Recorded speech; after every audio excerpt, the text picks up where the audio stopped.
Shalom Aleichem, Besem Yeshua Hamasiah, salam sejahtera di dalam nama Tuhan Yesus Kristus. Saya Pendeta Henry Tandianta MBS. Ya. Yesus itu nama Allah, bukan nama orang Yahudi. Ya.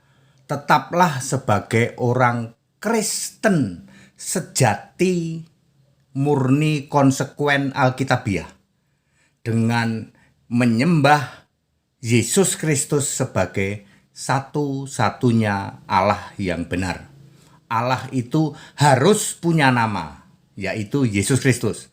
Tritunggal itu bukan Allah. Segitiga itu bukan Allah. Bapa itu bukan Allah. Allah yang benar adalah Yesus Kristus. Bapak Ibu Saudara, saya akan bicara tentang baptisan karena saya terus ditanya tentang baptisan, dan ini kita akan menjelang baptisan masuk di angka 1050 orang, dan dari non-Kristen, dari umat Muslim akan masuk di dalam angka 200 orang. Jadi dari 1050 orang itu ada hampir 200 orang yang dari umat Muslim ya.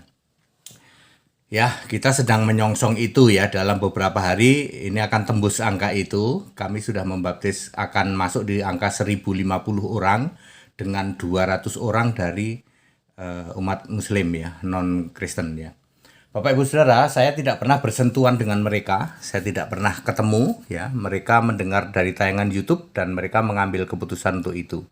Saya ingin sampaikan baptisan di luar sana, baptisan dari gereja-gereja di luar sana 100% tidak sah. Bapak Ibu Saudara, kita harus memulai dengan yang namanya pemberitaan tentang kebenaran Alkitabiah. Kita mengambil waktu dari 2018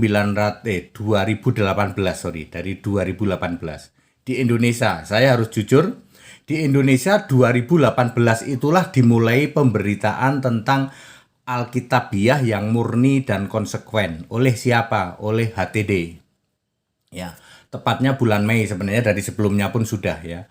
Anggap saja dari 2018, sejak saat itu sudah diberitakan tentang Allah yang benar.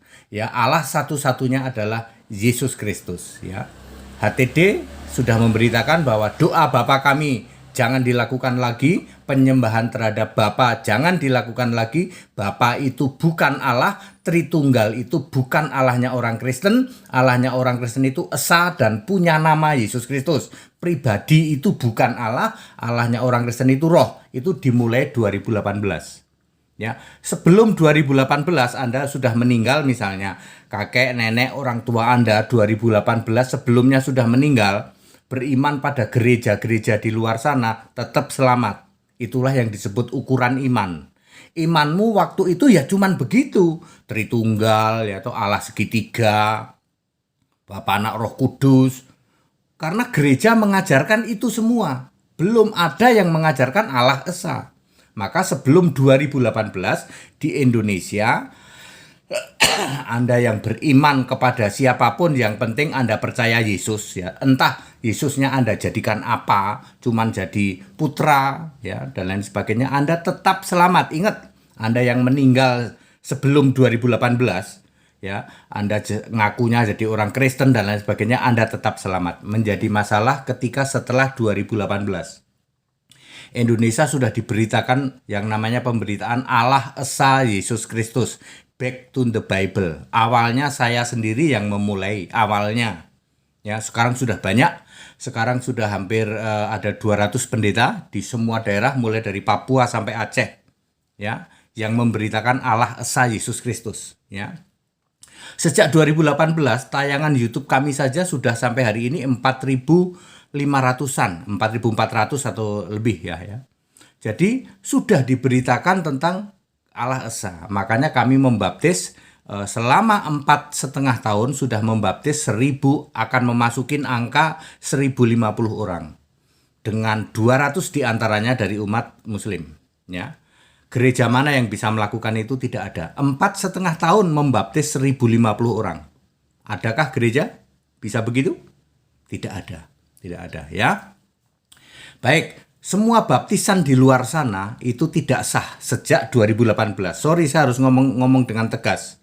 Ya, Anda yang baptis percik, Anda yang baptis ditenggelamin, ya, atau suruh jongkok 1 kali, 2 kali, 3 kali, ya, dibaptis dalam 3 nama, ya, Allah Bapa, Allah Anak, Allah Roh Kudus, tidak sah.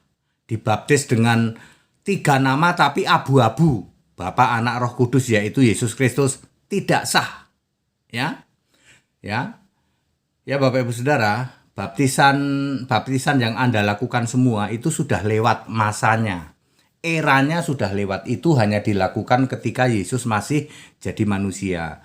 Matius 3 ayat 16-17, Lukas 3 ayat 21-22, ya. Lalu Yohanes 4 ayat 1 dan 2. Semua baptisan untuk Yesus, maupun Yesus membaptis murid, maupun murid membaptis murid lagi, dilakukan berdiri, jongkok, berdiri dalam nama Bapa dan Anak dan Roh Kudus. Jadi baptisan Bapa, Anak, Roh Kudus itu pernah dilakukan. Eranya sudah lewat. Ya, maka Matius 3 ayat 16, segera Yesus muncul dari air karena dia ditenggelamin begini, suruh jongkok, berdiri lagi. Ya, baptisan seperti itu dalam 3 nama itu sudah lewat, Pak, sudah expired, ngerti? Dan baptisannya tidak telentang tapi berdiri, jongkok, berdiri. Catat baik-baik, Matius 3 ayat 16-17, Lukas 3 ayat 21-22, Yohanes 4 ayat 1 dan 2. Semua baptisan itu dilakukan dengan berdiri, jongkok, berdiri masuk ke sungai atau kolam, ya. Waktu itu sungai semua sih. Masuk ke sungai dalam nama Bapa dan Anak dan Roh Kudus. Itu 1 nama sebenarnya, tapi kalian kan nggak ngerti, lalu Anda anggap sebagai baptisan 3 nama. Itu sudah expired, sudah kadaluarsa, Pak, karena Yesus sekarang sudah tidak jadi manusia. Lalu baptisan yang benar adalah selam, ya. Dua-duanya harus nyemplung ke air, pendetanya maupun yang dibaptis. Kisah 8 ayat 36, ya. Kisah 8 ayat 36, betul. Ya, itu Filipus dan sida-sida masuk ke air. Air itu bisa empang, itu bukan sungai, ya. Kemudian harus telentang di dalam Roma 6 ayat 3 dan 4. Kemudian harus dalam nama Yesus Kristus di dalam Kisah 2 ayat 38, Kisah 10 ayat 48, ya. Tidak boleh membaptis dalam nama Tuhan Yesus seperti yang dilakukan Filipus di Kisah 8 ayat 16 maupun oleh Paulus di dalam Kisah 19 ayat 5. Kalau para pendeta zaman sekarang membaptis dalam nama Tuhan Yesus, maka harus ada yang tumpang tangan terima Roh Kudus. Waktu itu yang tumpang tangan adalah Petrus dan Yohanes dan Paulus sendiri, ya. Kita tidak punya hak untuk membaptis Roh Kudus. Baptisan Roh Kudus itu hak Yesus Kristus sendiri di dalam Yohanes 1 ayat 33. Jadi yang boleh kita lakukan adalah telentang, selam dalam nama Yesus Kristus. Dengan baptisan itu sesuai Yohanes 3 ayat 5, Anda akan tertulis namanya di dalam kitab kehidupan. Hanya orang yang tertulis dalam kitab kehidupan yang bisa masuk surga. Jadi Anda semua ketipu oleh gereja, ya, baptis dengan 3 nama. Tidak sah. Sekali lagi, baptisan 3 nama tidak sah. Ya, baptis ulang segera, ya. Baptis ulang segera, mulai dari Papua sampai Aceh ada pendeta-pendeta kami yang siap membaptis Anda. Hubungin kami, ya. Jadi saya tegaskan, baptisan di luar sana yang masih sebut-sebut 3 nama, apapun variasinya, kan orang pendeta-pendeta itu sok pinter, ya. Bapa, Anak, Roh Kudus, yaitu Yesus Kristus. Komplit lagi, Bapa, Anak, Roh Kudus, Tuhan Yesus Kristus. Lalu Anda pikir sah gitu baptisanmu? No, baptisanmu tidak sah. Dan namamu tidak tertulis dalam kitab kehidupan. Anda ketipu, pendeta. Saya mau bersaksi hari apa kemarin, ya? Hari apa ya? Saya melakukan baptisan di Cibubur itu hari, kalau nggak salah hari Minggu, ya. Hari Minggu apa hari Sabtu, saya agak lupa itu. Ya, kebetulan di kolam itu ada dua kelompok baptisan, yang satu dari gereja bejat, gereja bingung ya, pakai pengeras suara. Lagunya Yesus Tuhan doang gitu. Lalu mereka heboh gitu, pakai baju gombrong, doa, diliatin sama orang-orang itu, ini apa ini? Sementara di sebelah sana ada saya membaptis. Kalau saya nggak pakai heboh-heboh, ini di kolam renang umum ya loh. Saya penjelasannya itu di luar kolam. Wah, heboh di luar kolam penjelasan baptisan. Tanya segala sesuatu.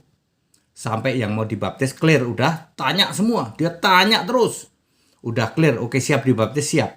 Masuk kolam itu cuman kurang dari 1 menit, aku membaptis engkau dalam nama Yesus Kristus, selesai. Tapi mereka lihat, itu ada pendeta HTD membaptis sebelah sana.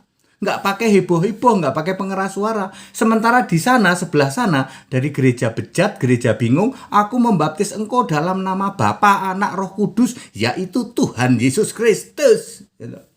Sepertinya heboh, tapi tidak sah. Baptisannya juga sama, telentang. Tidak sah. Karena apa? Karena dia salah di dalam membaptis. Ya, baptisan kami lakukan dalam nama Yesus Kristus, setengah menit selesai. Ya, lalu saya lewat, mereka celingak-celinguk, itu pendeta HTD itu pendeta HTD itu. Saya pura-pura nggak lihat aja. Mereka semua kenal dengan saya ya. Siapa yang nggak kenal HTD ya? Tayangannya aja 4.400 ya. Saya di mana-mana dikenal orang. Di mall, ya. Di Bali aja di mall saya ketemu orang, Pak HTD ya, Pak HTD ya. Kenal mereka dengan saya ya, di banyak tempat, di Cikarang juga pernah gitu. Ada yang bisik-bisik doang, ada yang berani nyamperin, halo Pak HTD. Saudara-saudara, baptisan di luar sana 100% tidak sah. Anda tertipu oleh gereja, Anda tertipu oleh pendeta dan romo kamu tentu saja. Baptislah dengan benar Alkitabiah sesuai dengan eranya. Sekali lagi, baptisan dengan 3 nama, menurut kamu 3 nama ya, Bapa, Anak, Roh Kudus, itu pernah dilakukan. Itu sudah kadaluarsa, sudah expired, sebab Yesusnya tidak lagi jadi manusia. Ya, baptisan yang oleh Yohanes Pembaptis nggak sebut-sebut nama, cuman aku membaptis engkau untuk pertobatan, ditenggelamin gitu dari jongkok berdiri jongkok ya, berdiri jongkok berdiri lagi. Tanpa nyebut nama, ketika Yesus dibaptis barulah Bapa, Anak, Roh Kudus, sampai nanti baptisan para murid ya. Makanya ketika Yesus bangkit, dia masih ngomong baptislah dengan nama Bapa dan Anak dan Roh Kudus. Karena kan Yesusnya ada di situ. Tetapi rasul-rasul pinter, cerdas, nggak kayak pendeta, nggak kayak Romo Tritunggal ya. Romo Tritunggal, pendeta penyembah Allah segitiga, otaknya mampet, tumpul. Ya, nggak kayak rasul. Kalau rasul ngerti, makanya semua rasul tidak ada yang membaptis dalam Bapa, Anak, Roh Kudus, nggak ada satupun. Hadiah 5 miliar dari dulu nggak pernah ada yang bisa jawab. Tunjukkan bahwa ada rasul membaptis dalam nama Bapa, Anak, Roh Kudus, nggak ada.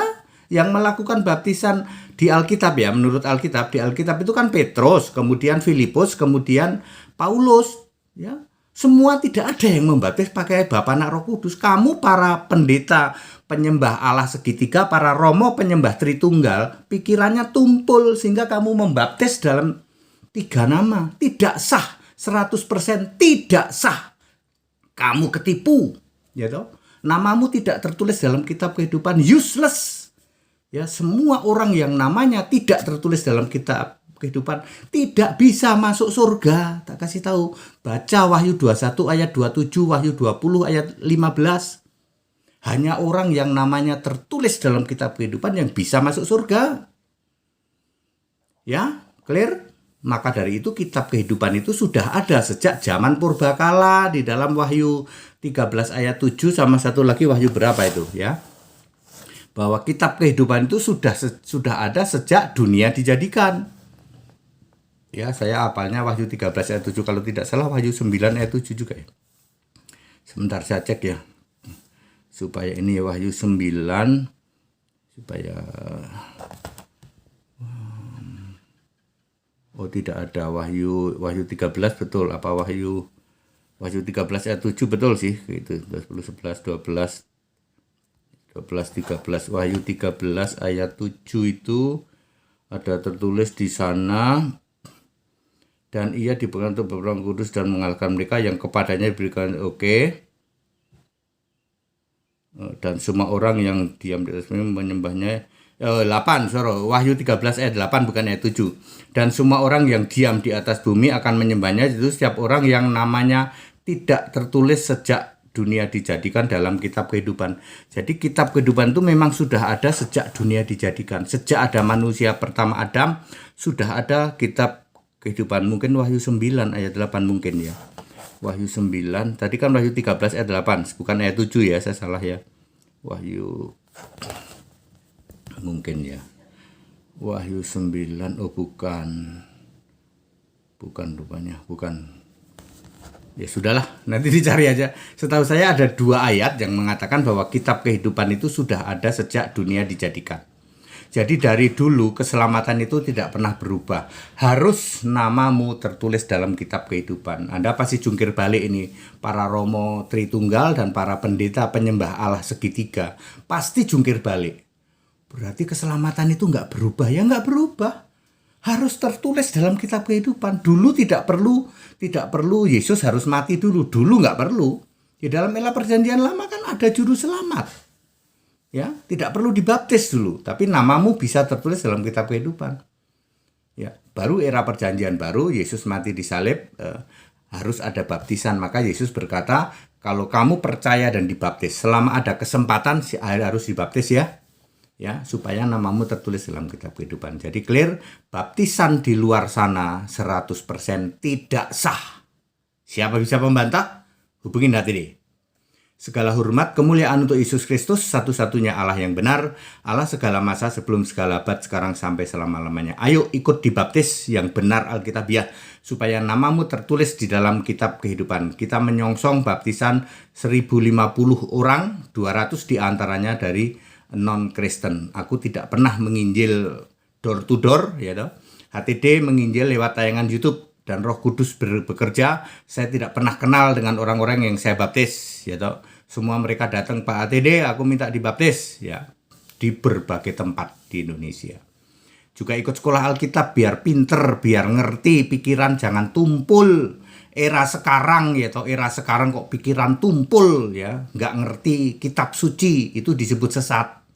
Ya, sesat atau tidak sesat itu kalau Anda mengerti atau tidak mengerti kitab suci, ya. Masuk Allah kok segitiga itu sesat, karena Anda nggak ngerti kitab suci. Masuk kitab suci Allah segitiga nggak ada itu di kitab suci. Allah kok Tritunggal itu nggak ada di kitab suci. Tritunggal itu yang sesat, segitiga itu yang sesat. Karena tidak ada di kitab suci. Anda tidak mengerti kitab suci. Ya. Haleluya. Amin.